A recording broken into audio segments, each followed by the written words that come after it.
నమస్తే. ఈరోజైతే మనము దీపావళి కదా, అమ్మవారికి ఇలా ప్రసాదం చేద్దామని ఇలా ప్రిపేర్ చేస్తున్నాను.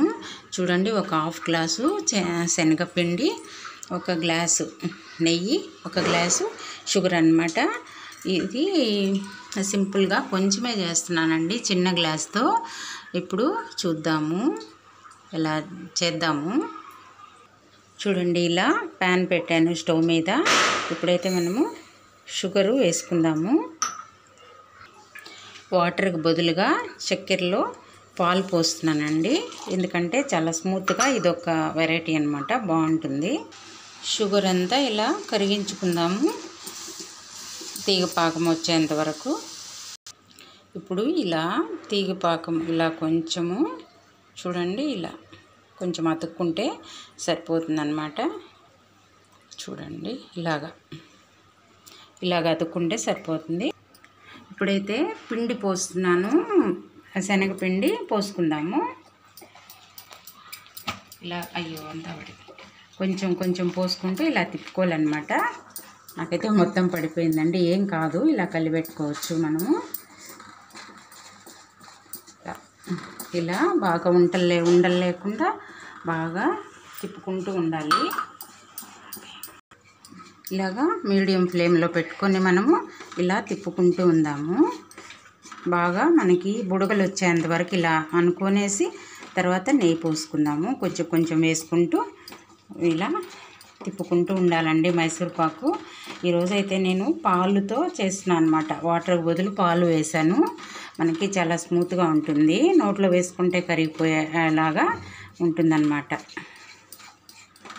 అలాగే ఒక టీ గ్లాస్ నెయ్యి తీసుకున్నాం కదా, అది ఇలా వేడి చేసుకుంటున్నానండి. ఇదైతే వెన్నపూస కరగపెట్టిన గిన్నె అన్నమాట. దాంట్లోనే నెయ్యి పోసి మీకు కొలతకి గ్లాస్లో పోసాను. ఇప్పుడైతే దాంట్లో వేడి చేస్తున్నాను ఆ బౌల్లోనే. ఇప్పుడు ఇలా వేగిపోయిందన్నమాట. చూడండి, ఇలా బాగా వేగిపోయింది, ఇలా మనకి ఉండగా వచ్చేస్తుంది. ఇప్పుడైతే ఆయిల్ పోసుకుందాము, నెయ్యి.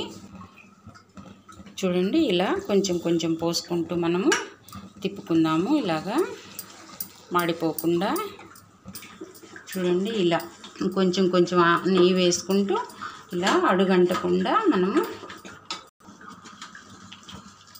కొంచెం నెయ్యి పోసుకుంటూ మనము దగ్గరకు వచ్చేంత వరకు తిప్పుకుంటూ ఉండాలండి. ఇదైతే ఆపకూడదు. ఇలాగా చూడండి, దగ్గరికి వచ్చేస్తుంది. ఇంకా దీనికి ఒక గ్లాసు చక్కెర, ఒక గ్లాసు నెయ్యి తీసుకున్నాం కదా, హాఫ్ గ్లాసు శనగపిండి, ఒక గ్లాస్ పాలు పోసి మనము పాకం పట్టుకున్నాము. ఇలా చూడండి, ఇంకా రెడీ అయిపోతుంది అన్నమాట. ఒక 1 మినిట్ అలా తిప్పుకుందాము. మనము ఒక గ్లాసు నెయ్యి తీసుకున్నాం కదా, ఇది ఉందండి, ఇంకా ఇది కూడా పోసేస్తున్నాను. మనకి చాలా బాగుంటుంది, ఇది పాలతో చేసుకుంటున్నాం కదా, చాలా బాగుంటుంది. మీరు ట్రై చేసి చూడండి, ఎలా వచ్చిందో కామెంట్ చేయండి. అస్సలు కామెంట్లే చేయట్లేదు, కామెంట్ చేయండి. నేను ఎలా చేస్తున్నానో నాకు అర్థమవుతుంది కదా. చూడండి, ఇలా రెడీ అయిపోయింది. ఇప్పుడైతే మనము ఒక ప్లేట్లో పోసేసుకుందాము. ఇలాగా ఒక ప్లేట్లో అయితే పోసేసానండి. కొంచెం చల్లారిన తర్వాత ముక్కలుగా కట్ చేసుకుందాము. చాలా స్మూత్గా బాగుంటుంది మైసూర్ పాకు. మనము కొంచెం వేడి మీదే ఇలా కట్ చేసుకున్నామంటే బాగా వస్తుందండి, మనకి ముక్కలు పగుళ్ళు లేకుండా బాగా వస్తుందన్నమాట. లాస్ట్లో అంతా రెడీ అయిపోయిన తర్వాత ఎలాచీ పౌడర్ వేసానండి, హాఫ్ స్పూను. మీకైతే చూపించలేదు, తొందరగా వేసేసానమాట, పాకం వచ్చేసిందని. ఒక హాఫ్ స్పూన్ వేసుకున్నామంటే మనకి స్మెల్ బాగుంటుంది, టేస్ట్ కదా ఎలాచి, అలాగా అన్నమాట. చూడండి, బాగా చల్లారిపోయింది, మనకి మైసూర్ పాకు చాలా బాగొచ్చింది. చూద్దాము.